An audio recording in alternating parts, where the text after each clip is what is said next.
Welcome everybody to the Daily Intimacy. It's really nice to see you and be with you today. It is Tuesday, May 4th. Just want to invite everybody to find a comfortable place to sit or lie down and welcome yourself to the day, to the moment.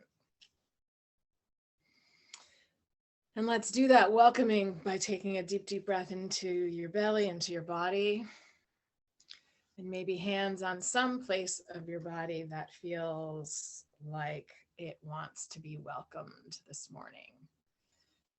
So let your body inform you.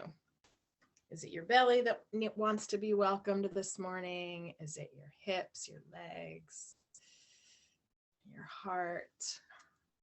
All of the above. And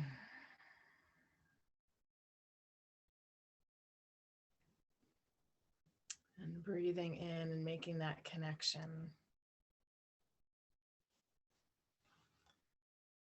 I think there's a way that we think about our bodies as our souls being inside our physical body as a vehicle of transformation.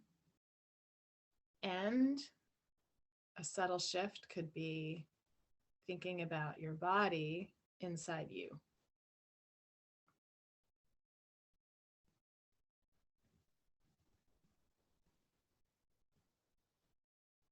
For some of you, that doesn't make any difference. And for some of you, it feels differently. In whatever way, I invite you to come into communion with your body.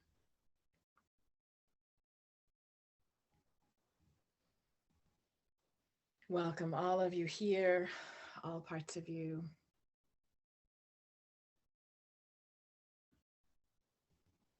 With love and appreciation.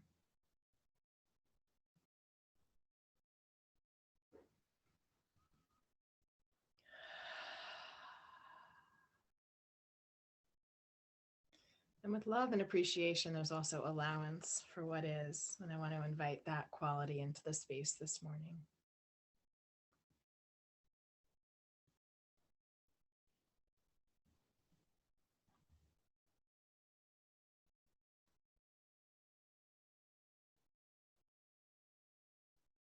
What would it like to be in full and total allowance of yourself, which very much includes your body, today and always?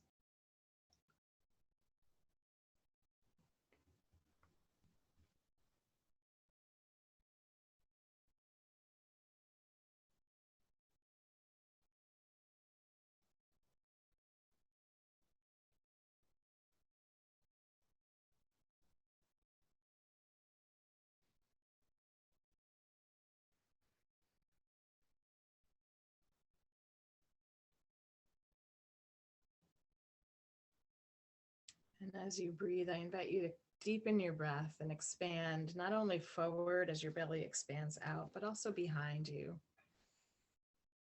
See if you can take a full enough inhalation that your whole body, front and back, expands out into your luminous field around you, and then exhale and relax. If you're sitting in a chair where you're leaning back, that can be really helpful because you can feel the back of your body expand out and feel the support behind you.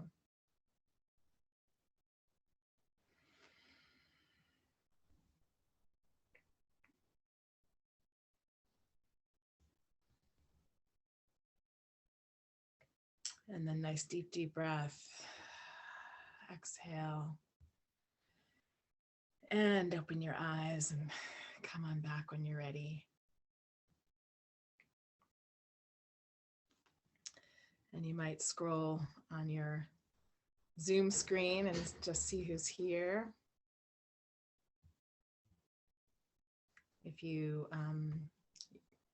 are able to put your video screen on, I always welcome people to do that, even if you're not in front of your screen. It's nice just to have visual of where you are, even if you're walking around or doing something, even if you're doing an errand or whatever. I just love the video. So if you feel comfortable doing that, I invite you to do that. I always say, come in your pajamas, come however you are. There certainly was one day last year where I was here in my pajamas because my alarm didn't go off. And I woke up at like 10 after 9.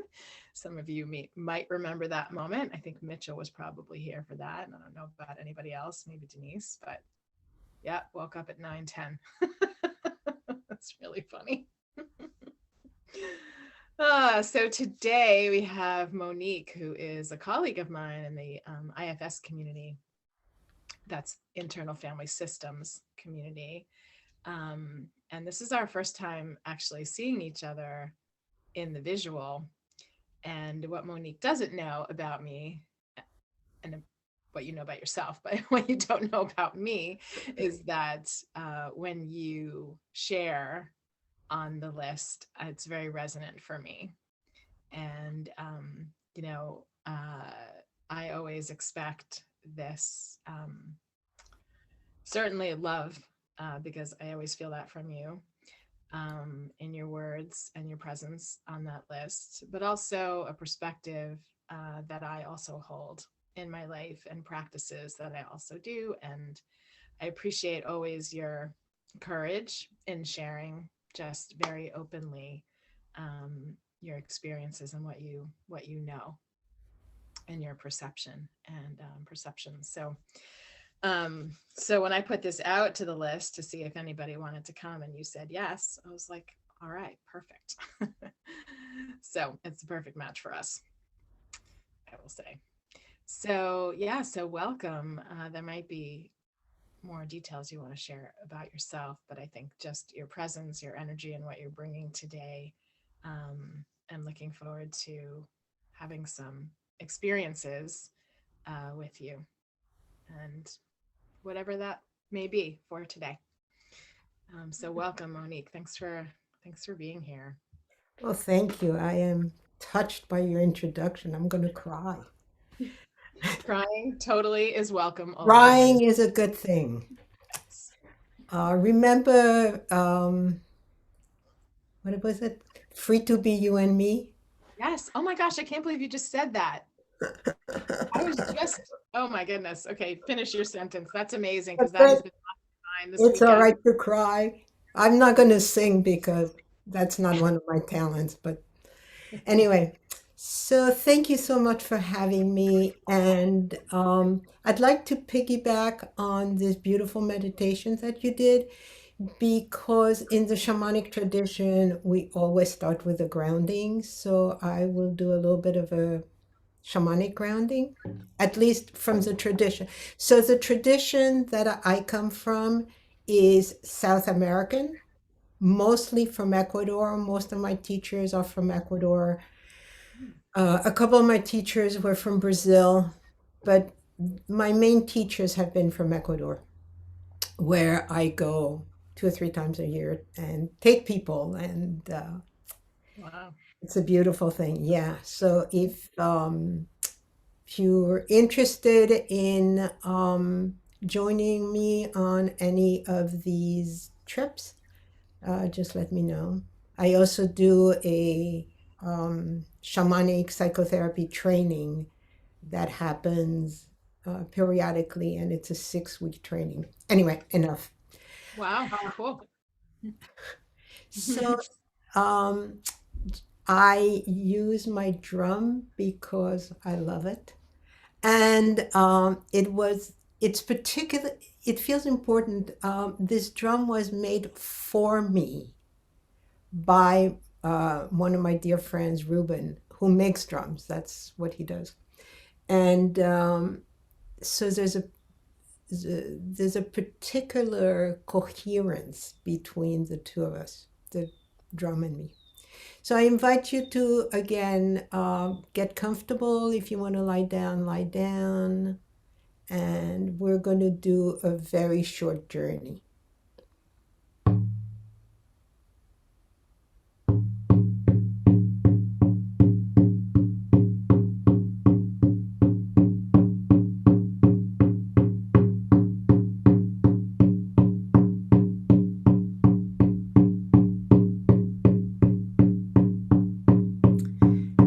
And allow yourself to connect with the energy of the earth.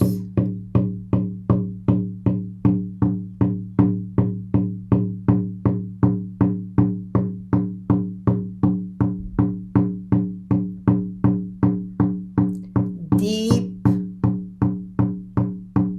nurturing, grounding energy.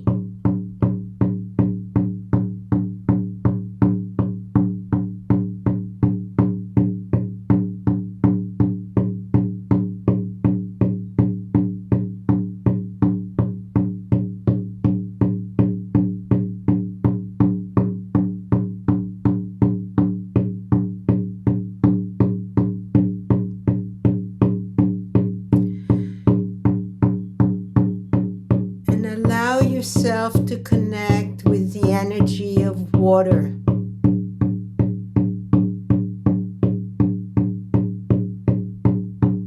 The energy of flow.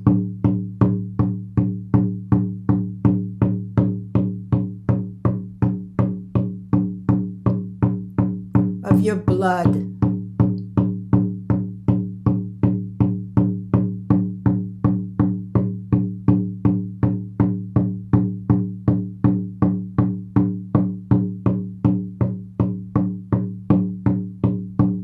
Energy of movement.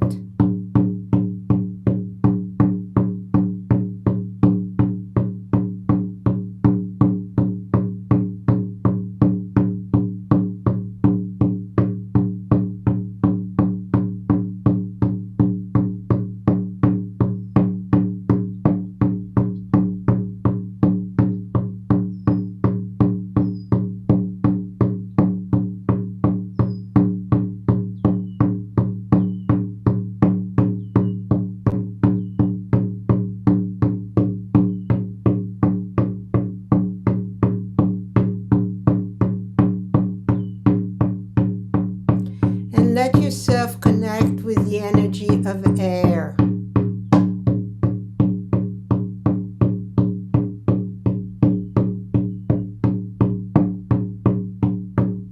Energy of the mind and inspiration.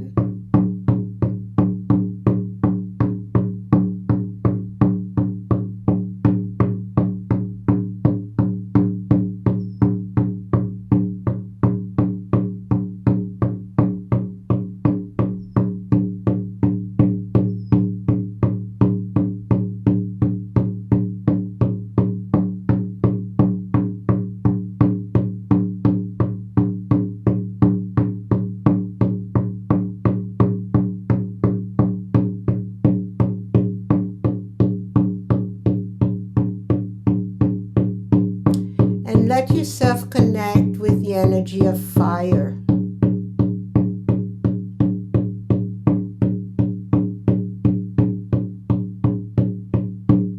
Of passion.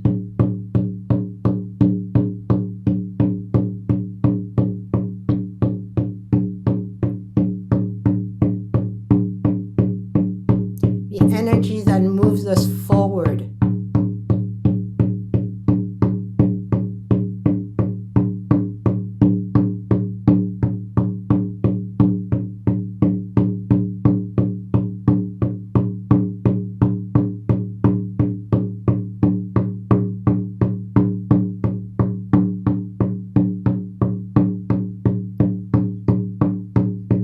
And taking a deep breath in and out.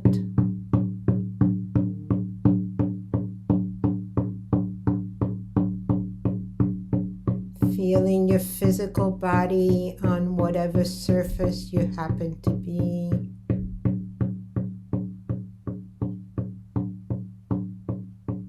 And gently let yourself come back.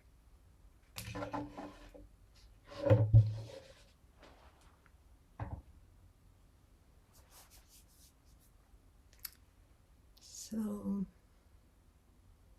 thank you, everyone. So shamanic psychotherapy is actually a misnomer, but I didn't know what else to call it. it's really earth-based. It's wedding together the mental narrative, prefrontal cortex work that we do as therapists or coaches or whatever it is that you do, with the concretizing of what has happened. And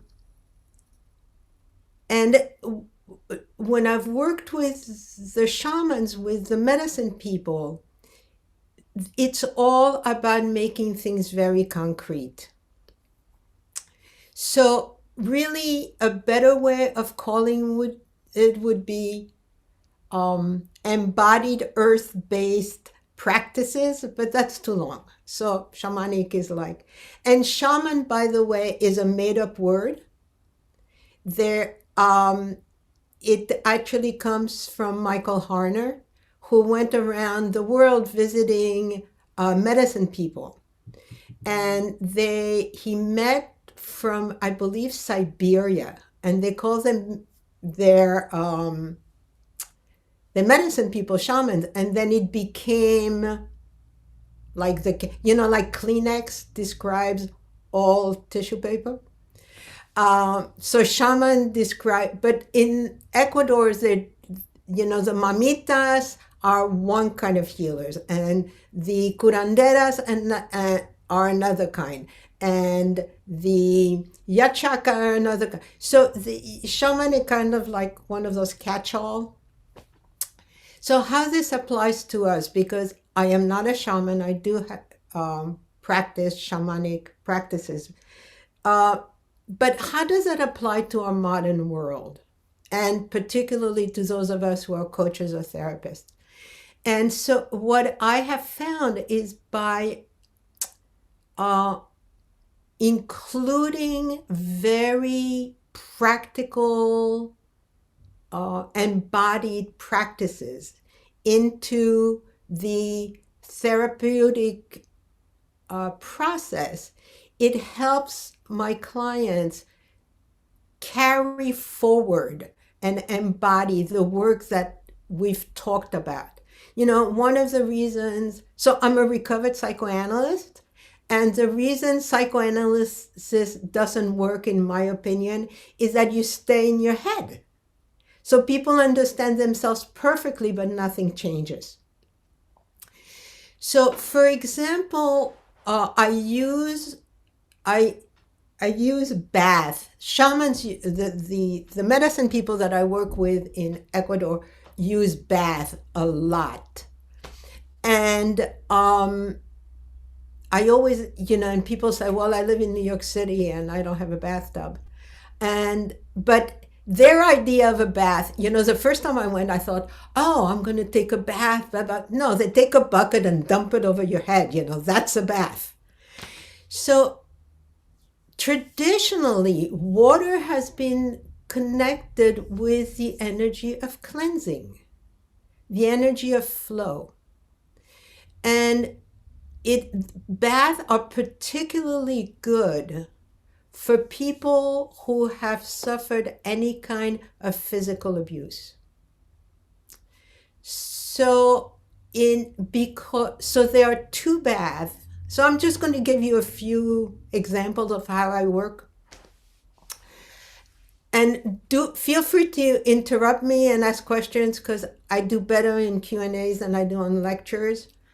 Yeah, I will do that. Monique, I'm just going to say, to everybody, if you have a question, put me in the chat and we'll just pause. And okay. We'll also have time for questions. So yeah, that'll be great. Great. Awesome. So the medicine people that I work with they're in Ecuador, right? So they use carnations and roses because they're very available and very cheap down there. Here, so as my teacher Pupiera used to say, you have to do it right. And I would go, well, and he said, doesn't matter. You have to do it just right. And I would go, how? And he said, doesn't matter.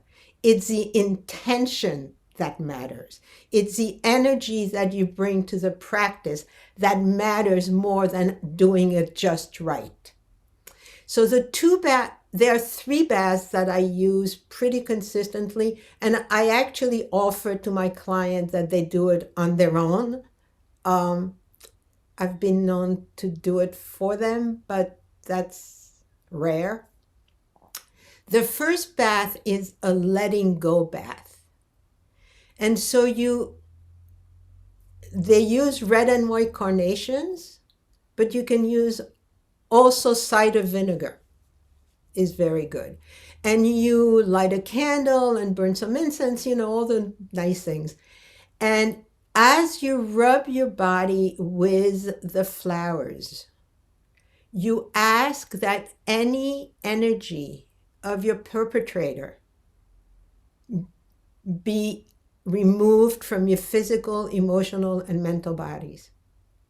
So you're asking the flowers to take the energetic imprint on your physical body of any physical abuse that's happened. And then you take the flowers, you give thanks, and you either bury them or give them to a moving body of water. And typically those baths are done right after full moon or on a Tuesday or a Friday. And I said, why Tuesday or Friday? And they say, because that's how it is.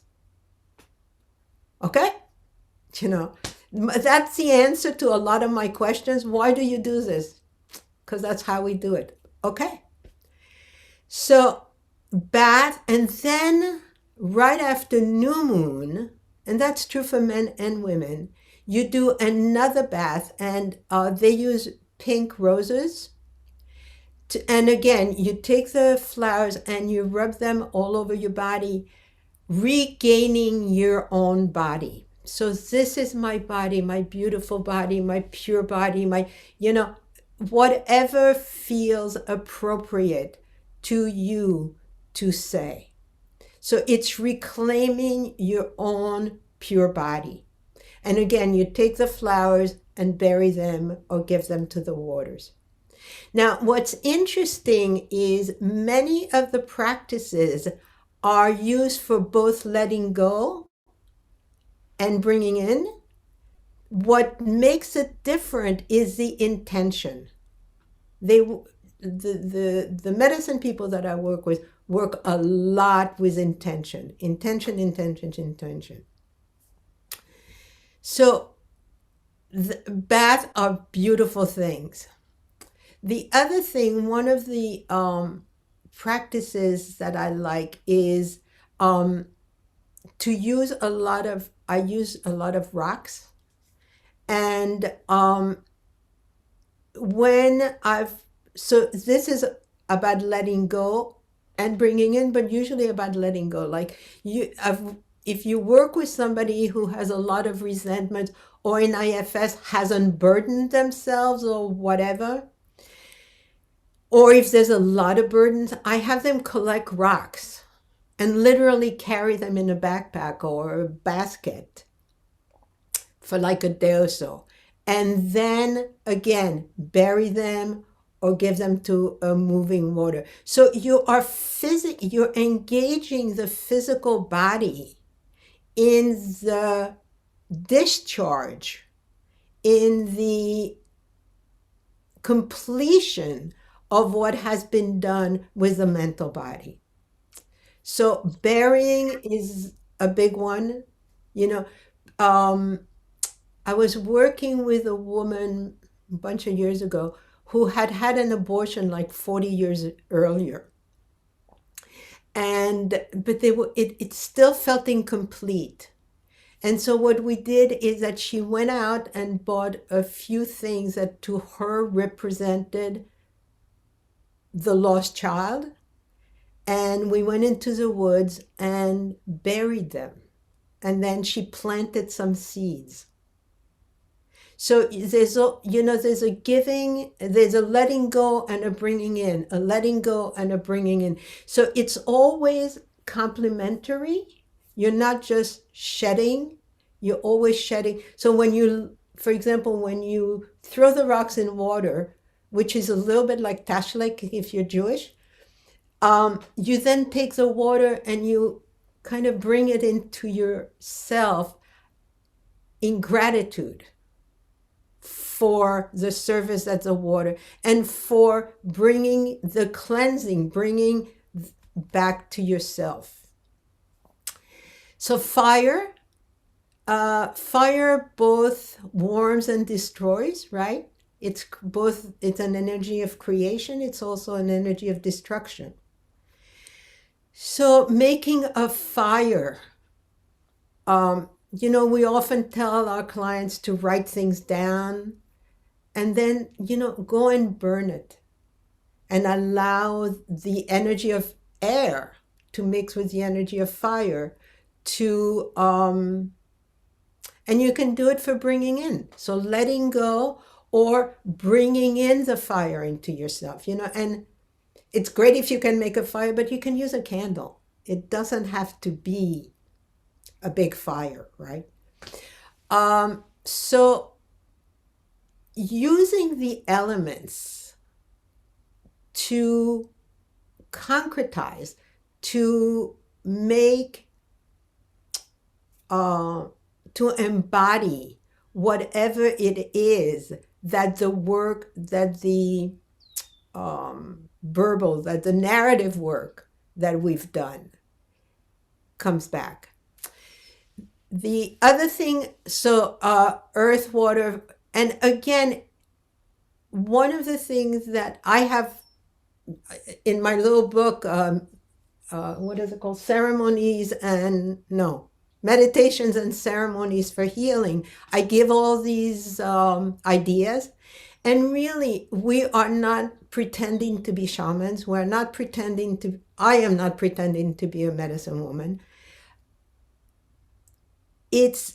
They're templates. It's like when you're cooking, you kind of look at the recipe, but you may not like cilantro, so you put in parsley.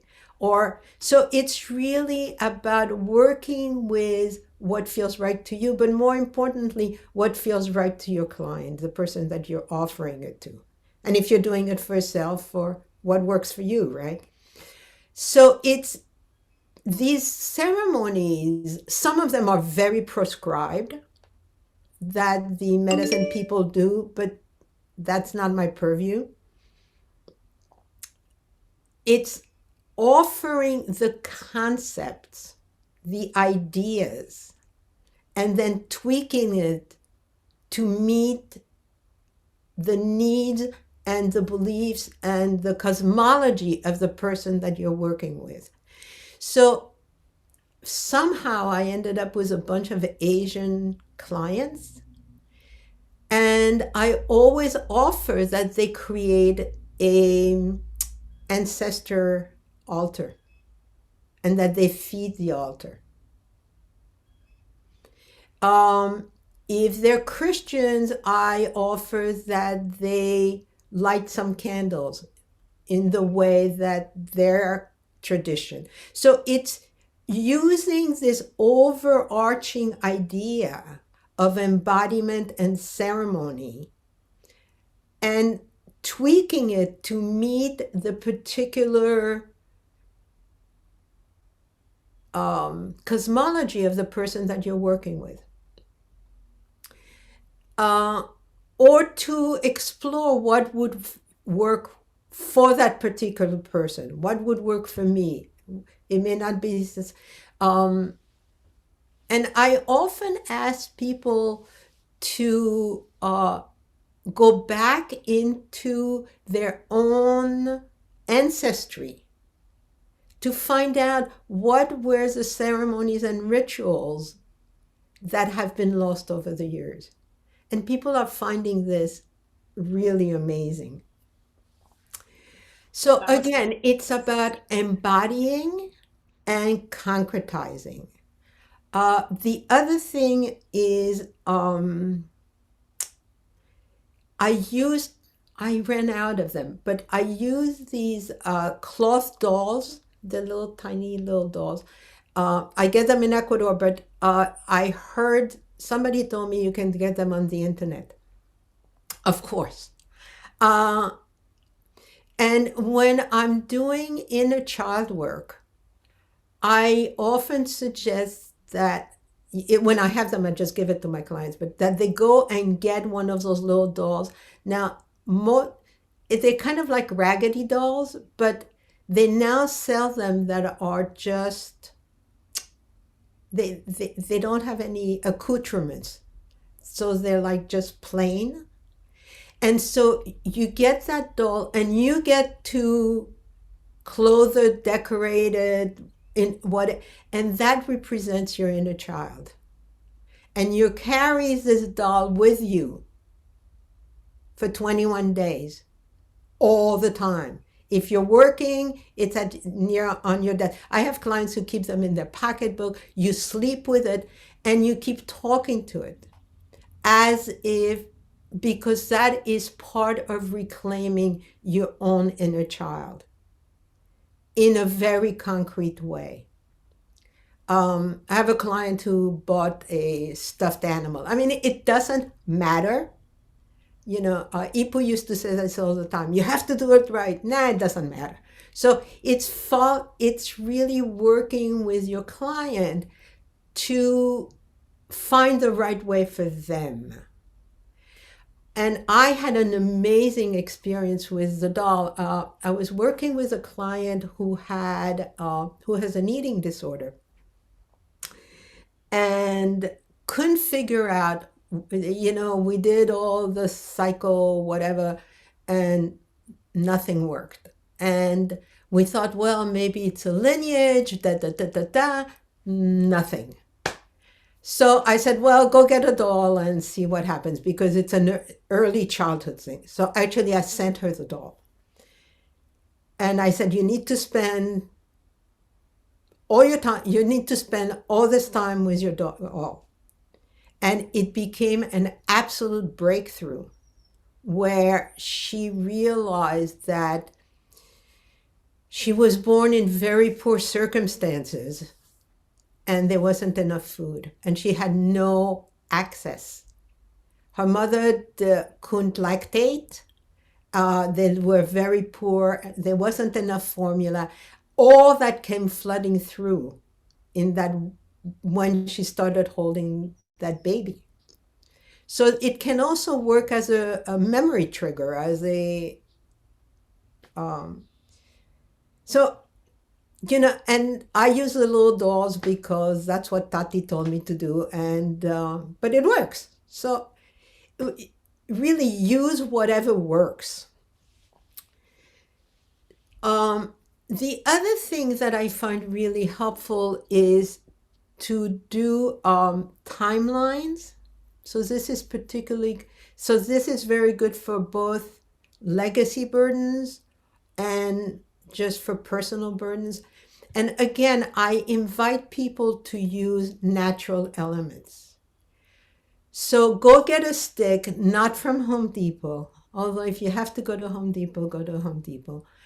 And bunch of strings or yarn of different colors and stickies or pieces of paper, and you write on them. So you're creating a timeline of events.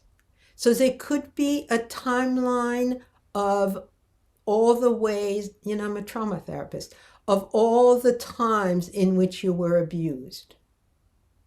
And then it's a way of isolating each as opposed to clumping all together, and also discovering what those were when. And then you can cut the thing and you can either burn the whole thing or you can burn it or as you go. But again, there's this visceral embodied way of using the narrative to, and then also what happens is that as you're doing this, things that are not in your consciousness begin to emerge. And I always suggest to people that they do it over time. You know, it's not a sit down and do it. Another one that's really beautiful. And I learned it in some way from Bob Cargill a zillion years ago. And then I noticed that the shamans use something similar, so I've kind of blended the two. You use a like fear, and you put, so I use a lot of rocks. You put the rock, you get a big piece of like butcher paper, or what's the name of that paper that you use on, when you're doing a demo and on a flip Big, chart. yep. And you put so you symbolize the fear in the middle. And then you go around and put stones or objects. If you do play therapy or centre, that's beautiful. And around it, where, how, when, where did that fear come to be and get reinforced? And then you take the whole thing, obviously you process the whole thing, and then you take the whole thing and again, you bury it or gift it to a river or, yeah. So you basically, we're using the four elements, earth, water, fire, and air, to help us move through and embody, anchor the work that is done in the narrative. All right, I've talked a long time. Yeah, let's pause for questions. Monique, thank you. I just want to say I love all of it because, it's really resonant for me.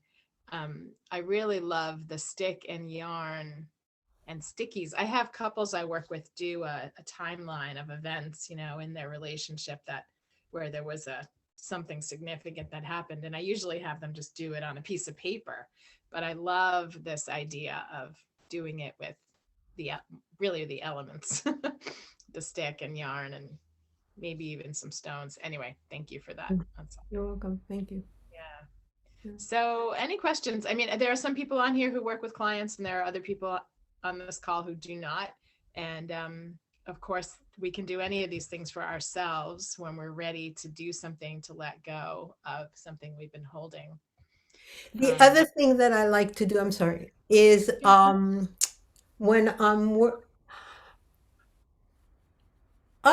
sorry, I just got distracted. There's this bright orange bird that just landed on my windowsill. I have never seen a bird like that. Wow. Thank you, thank you, thank you. For us, yeah. So I lost my train of thought. We were talking about sticks. Oh,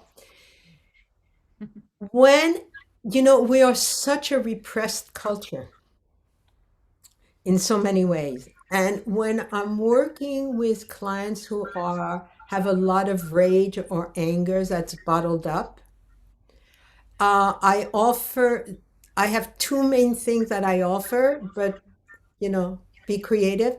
One is to go into the woods. I'm big on going into the woods and find a stick, a dead stick, and find a dead tree trunk and beat the living daylights out of it. It's allowing the energy, because what happens with anger usually is that it gets constricted in our bodies. Or go and yell and kick and scream outdoors. So allowing the body to release that tightened up energy. And usually anger comes from an energy of having been violated in some way, right? They're always connected. We're angry because something in us wasn't met or was violated. And so, go to the woods or go to the seashore and get stones from the beach and just throw it into the ocean, giving thanks for the ocean or the tree. I was just listening to my friend Oscar, and everything he talks about is you do it with gratitude. Always gratitude, gratitude, gratitude. Gratitude to the elements for allowing us to be served by them and allowing us to use them. So really and be creative, you know, it doesn't matter. It's really important that it's the idea, it's the embodiment that matters, not the what. And also that the same energy, the same practice can be used both for releasing and for bringing in. Now, obviously, if you're beating a tree trunk, you're just releasing, you're not bringing in. But you could also bring in, see, I always contradict myself. You could also be bringing in the power of hitting back that was negated at the time of the assault. Absolutely. You're letting go with the physical action, but then you can open to receive, even if you want to use air at that point, right? Using the element of air to bring in spaciousness. Right. And your strength, Mm-hmm. which gets lost when, especially if it's childhood abuse, you know? Right. That's true. So let's pause for questions. It's been, wow, beautiful sharing. I wonder if anybody has maybe even not even a question, but maybe an intention. Anything. Maybe came up. Yeah, anything. Yeah, Joe. And anybody else, you can put me. Hello, everyone. Hi.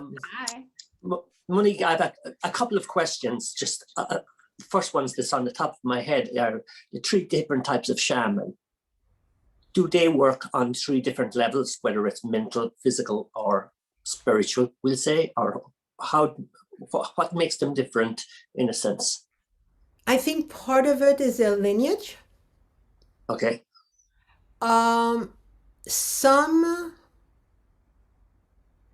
curanderas only work with the physical,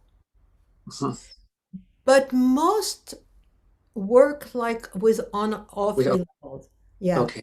And they're amazing. So I was just down there interviewing some new medicine women, and the way you interview, so there's this whole vetting process that happens, you know. I'm a white chick, they're not going to see me unless I'm introduced by, you know. So anyway, we're with this mamita, and I started getting tinnitus. So I figured, you know, I'm getting old, I'm getting tinnitus, whatever. So I'm with Mama Michi for like 2 minutes. And she says to me, "What's with your ear?" And I'm like, "Well, I'm starting to get tinnitus." Like, how does she know there's anything wrong with my ear, right? I haven't said anything. And she says, "Oh, we'll take it away." And she went, it's gone. I mean, I'm in awe, right? The other ones that really stuck to me is this again, if they just know things, you know, but they always they thank the apus, and they thank the rivers, and they thank the earth, and they thank everything is giving gratitude to the elements. Right. And you know, I mean, those people are like in another dimension. I mean, and it's lineage. I mean, many of them are like my friend Oscar is a 7th generation Yachak, you know. So, and his son is going to be a Yachak. We can tell already. You know, so they go between those realities. So, yeah. Yeah. Oh, you went muted, Joe. There you go. I'm from the southwest of Ireland originally. When I was a young lad, maybe 4 or 5 years old, I had a couple of warts on my hand right here. And my grandmother said, come on, we go get a snail. So we went out and we got a snail, and you rub the snail to the warts, and then she put him in a matchbox and we buried him. Yes. And over the next weeks, they all faded away.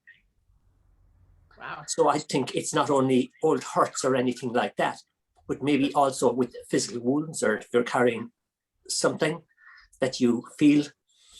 I know it sounds cruel to animals, but I just wanted to share it, more than likely similar to the similar traditions in a sense, Yeah. the old folklore back there. But Yeah. those warts never came back. Neither did the snail.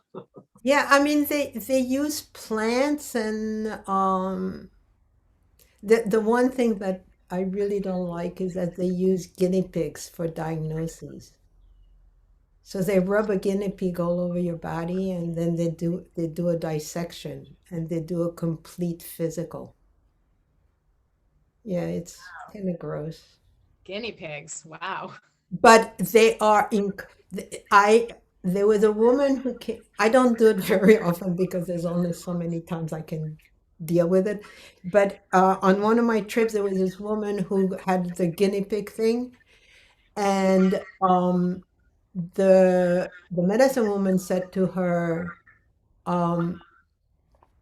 you need to go get yourself checked out because no, she said, you have precancer, in cervical precancer, and you need to do blah blah blah blah blah blah blah.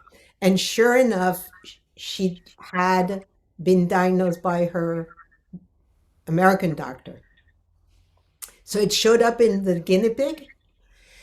And then she gave her this thing to drink, which was awful. But she came back to the States and it was gone.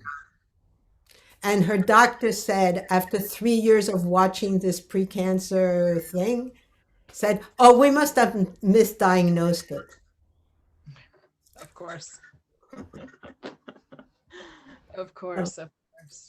Anyway, yeah. That's a great story. Yeah, we must have misdiagnosed it. Yeah. Yeah, so this is why, I was saying I've learned, so my great grandmother is Mayan, so I have this pull towards South America. But every tradition,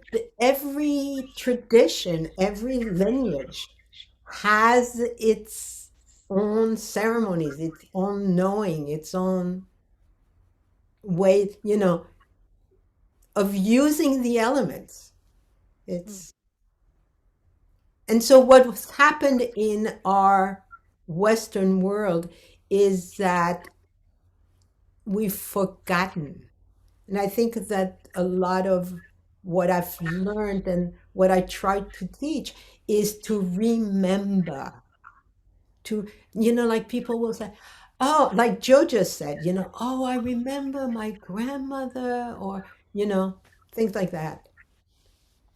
That's really cool. Or do some research even on, go back and relearn them. I had this client in the Philippines, and so things kind of blurred out of my mouth sometimes. And I said, oh, you need an ancestral altar. And it like changed his life. He said, well, I don't know, And I said, well, go find out. And he discovered all this richness about his family.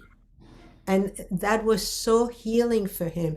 And he started taking his place in the family lineage, which he didn't know about. And it was very empowering for him. So you never know. That's beautiful. Yeah. Wow. So I just want to, my big thing is be creative, have fun. It's not so serious. The shamans never they're always smiling, you know. They don't take anything very seriously. I love that. When you take, I'm curious for myself, so I'm going to ask here, when you take groups to Ecuador, like what is it like and what do you do? So And is it for anyone, Monique? It's not just for therapists, right? no, it's for anyone. Okay, just clarifying. So it's a healing journey. So we visit 1, 2, 3, 4 different medicine people, and we do a temazcal, which is a sweat lodge. And then there is some medicine. We do San Pedro, ayahuasca, and mostly San Pedro and ayahuasca. And we also do tobacco ceremonies and cacao ceremonies. So yeah, so it's mostly about healing, you know, and learning, healing and learning. So the medicine people come or we go to them, and they teach us about their ways of of working, and we all get personal healings, which are quite fantastic. Is it like a week or 2 weeks or Mostly they're 10 days. days? The next one that I'm planning, so I'm planning one, which is going to be over New Year's. And it's going to be a little different because in Ecuador, they have new laws where you can't travel on holidays. Crazy. So that's going to be more of a medicine journey. We're going to do ayahuasca. Usually we do one ayahuasca. We're going to do 2 ayahuascas on that one. And then instead of us going to the shamans, they're going to come to us. So there's going to be healings and ceremonies, sweat lodge. I can send you the itinerary, Robyn. We just finished it yesterday. Oh, nice. Yeah, and if I know people will be able to reach out to you because we'll send out your information. But yeah, if anybody also wants the itinerary. Yeah. Mitchell says, do folks go knowing what they want or desire to heal, or do the shamans read you? That's a good question. Both. Right. Yeah. So I go and I give my friend Oscar a hug, and he says, "Ay, so you're not sleeping enough." I'm like, Oscar. Don't remind me. I know. Right. Or what's with your stomach? I'm like, because I'm eating this food that I never eat, right? He says, "Oh, take this," you know. So they read you. They read you. That's so fun. They're also incredibly respectful. So respectful. So gentle. They're always laughing. And it's so different than the last time we were there. We were at Maria Juana's house, and all of a sudden, in the middle of a healing, she says, "Excuse me." And she walks out because the piglets are being born. So she goes, and then she comes back and finishes the healing. And, you know, people walk in and out. Somebody comes in with a chicken. It's so totally not. And at first I thought, oh, how disrespectful, you know. The kids walk in and out. The pigs walk in and out. And then I realized it's like they don't separate life, you know, life. And the healing takes. This last time when we went to Mama Michi, and the first thing she did was feed us. You know, you have to eat. So first we ate, and then she did the healings. So it's not hierarchical, and it's very welcoming always. The generosity is absolutely wonderful. That's so beautiful, Monique. Yeah. I know we're coming the last minute here, but I just Yeah. want to say that lack of separation says so much. Just that one sentence said so much about the difference between our cultures. It's so beautiful. That just really touched me. Yeah. I was like, oh, Mm. oh, right. It's not, oh, your appointment is at 10:30 and Right. Right. I got sequestered off, Yeah, that's beautiful. Wow. unfortunately, we still have to work by the clock pretty much, but Right. just Yeah. knowing that in our own bodies changes things. Hmm. So Wow. Isn't it incredible? we all have to go. Yeah. Thank you so much, Robyn. I'm sorry we don't have time for more questions, but because I No, that was great. That was beautiful. I could tell everyone was like, really, really present and listening, and that was and beautiful. yeah, thank you, thank you, thank you. And do feel free to reach out. You have my email. Yeah, I'll be sending out the recording later, and I'll Oh, include your great. email. People could find you I know there's some curiosity about your upcoming trips, and maybe even working with you personally. So, What? yeah. Oh, thank you. Yeah, thank you so Okay. much. Yes, namaste. And everybody have a beautiful day, and we'll see you next week. We've got my dear friend Robyn Weingarten with us next week. Actually, she's Wonderful. next week too. So, all right, lots of love, everybody. Thank you, Monique. Thank you, Robyn. Thank you, Monique and Robyn. You're welcome. Beautiful. Bye. Thank you. Thank you. Have a great day, both of you. You too. Blessed day. Thank you. Mhm. Okay, thank you. Bye.